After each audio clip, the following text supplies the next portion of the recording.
Hello friends, welcome library science with Kanchan. आज जो paper हुआ है आपका मध्य प्रदेश का एमपीपीएससी लाइब्रेरियन, काफी वेट किया कि पेपर मिल जाए और अभी जो है रिसेंटली सबसे पहले हम आ जाते हैं। अभी हिंदी वाला ही पोर्शन है हमारे पास, इंग्लिश वाला नहीं है। कल मैं जब पूरा कंप्लीट सॉल्यूशन दूंगी तो इंग्लिश वाला भी कवर करेंगे। विषम चुनना था हमें इनमें से कि कौन सा एक अलग है। तो ये जो आपका है BCD, ये जो है प्री में आ रही है और यूनिटम जो आ रही है वो पोस्ट में आ रही है। तो हमारा ये आंसर हो जाएगा फर्स्ट वाले का।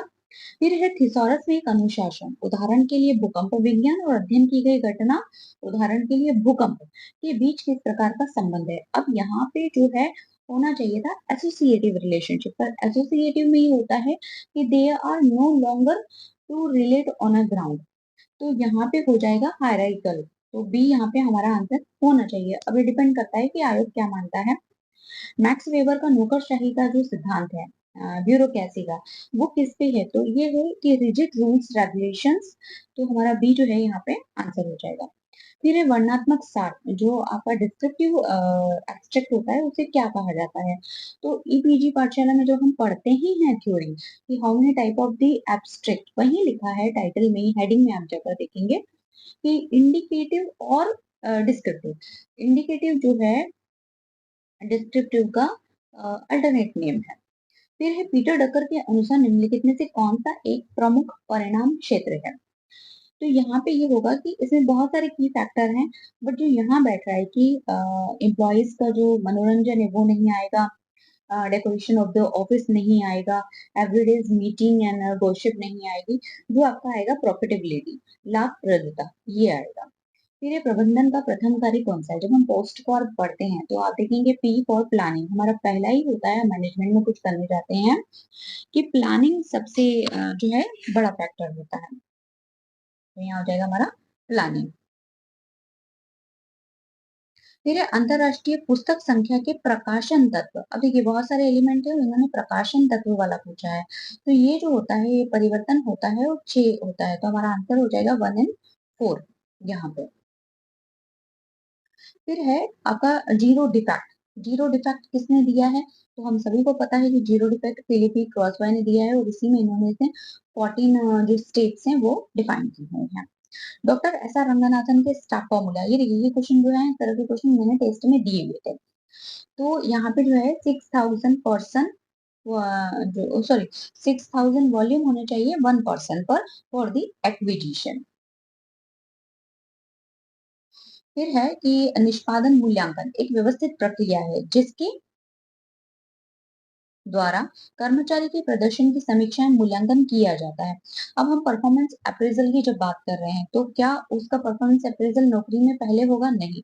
आफ्टर रिटायरमेंट होगा? नहीं। पूरी संपूर्ण सेवा अवधि के दौरान करते रहेंगे? नहीं। ये अप्रेजल होता है एनुअल परफॉर्मेंस जो होता है कि एक सर्टेन टाइम पे किया जाता है। तो ये जो है हमारा यहाँ पे आंसर हो जाएगा। कंप्यूटर की उस विशेषता को क्या कहते हैं जो उन्हें प्रति सेकंड कई अरब ऑपरेशन करने की अनुमति देता है?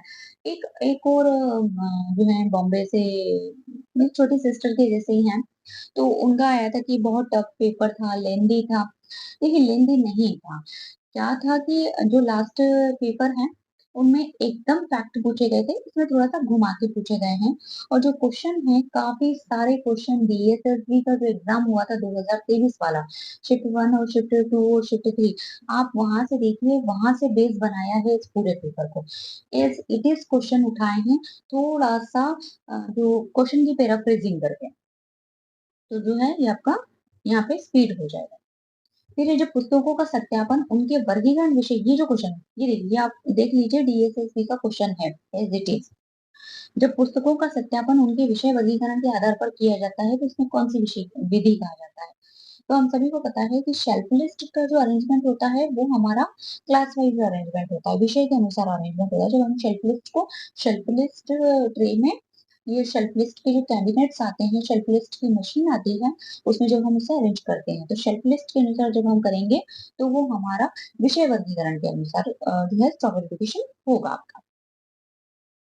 निम्नलिखित में से कौन सी कंप्यूटर की विशेषता है? तो कंप्यूटर की विशेषता आपकी है कि सटीकता, एक्यूरेसी होती है, तत्परता, वीकनेस होता है और आपका वर्सैलिटी होता है। संवेदना, इमोशंस इसका पार्ट नहीं।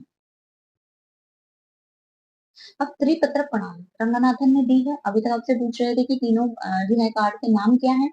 और जब मैंने अपनी थ्योरी क्लासेस भी पढ़ाई हैं या फिर मेरा मैराथन आप जाकर यूनिट 1 और 2 का जब देखेंगे, तो वहाँ पे जो थ्री कार्ड सिस्टम मैंने बताया हुआ है, तो मैं इसीलिए कहती हूँ मैराथन ध्यान से सुनिए, उसके साथ में मैंने बताया हुआ है कि हम जो है चेक कार्ड क्यों यूज करते हैं, रजिस्टर्ड कार्ड क्यों यूज करते हैं। तो ये क्वेश्चन वहां से है कि हम चेक कार्ड का यूज क्यों करते हैं, क्यों बनाए जाते हैं पेन कार्ड। तो चेक कार्ड बनाया जाता है कि हमारे जो ओवर ड्यूज हैं उन सब के रिकॉर्ड और हमें जो रिमाइंडर्स भेजने होते हैं उसके लिए हम इसका यूज करते हैं प्रैक्टिकली। अब जो है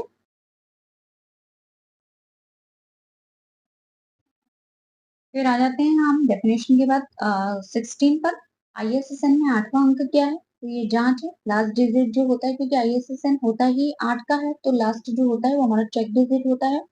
फिर किस वित्तीय आकलन विधि में प्रति पाठक न्यूनतम राशि निर्धारित की जाती है। अब हम जब प्रति प्रति की बात कर रहे हैं, पर हेड की बात कर रहे हैं, तो यहाँ पे हम पर कैपिटा मेथड की बात कर रहे हैं, तो सी हमारा आंसर हो जाएगा।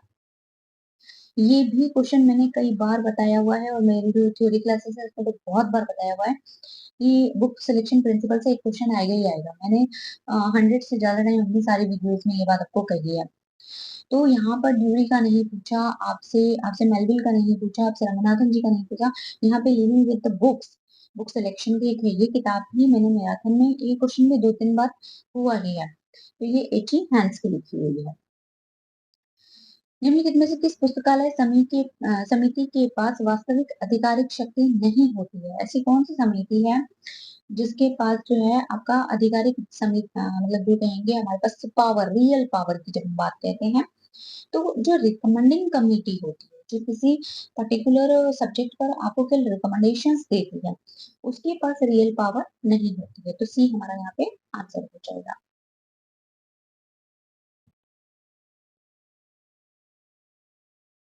विश्व अब हमारा अगला क्वेश्चन है कि विश्व अनुदान आयोग का जो 1957 की जो हमारी कमेटी बनी थी, इसमें जो था कि कितना हमने राशि खर्च करनी है, इसका जो फॉर्मूला दिया गया था, तो ये दिया गया था प्रति छात्र 15 रुपीज और प्रति शिक्षक 200 रुपए।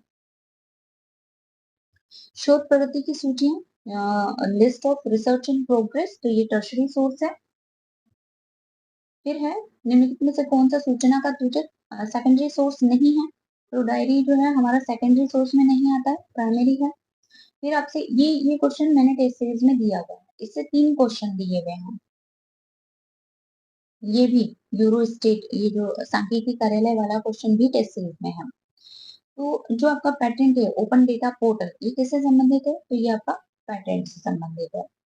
फिर किस प्रकाशन को प्रारूप मानक माना जाता है, तो स्पेसिफिकेशन जो होते हैं उन्हें जो है आपका ड्राफ्ट माना, ड्राफ्ट स्टैंडर्ड जो है वो माना जाता है, तो ये होगा हमारा स्पेसिफिकेशन।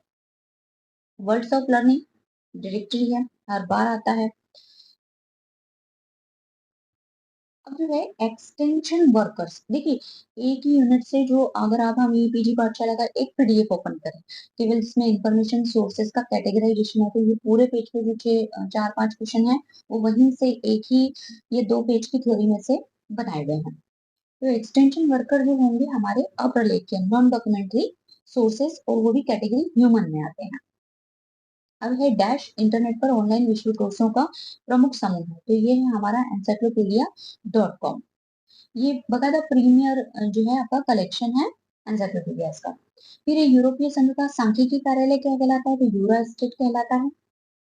फिर है एसीएम, इसमें थोड़ा सा कंफ्यूजन हो सकता है क्योंकि इसमें जो है आपको दोनों मिलते हैं।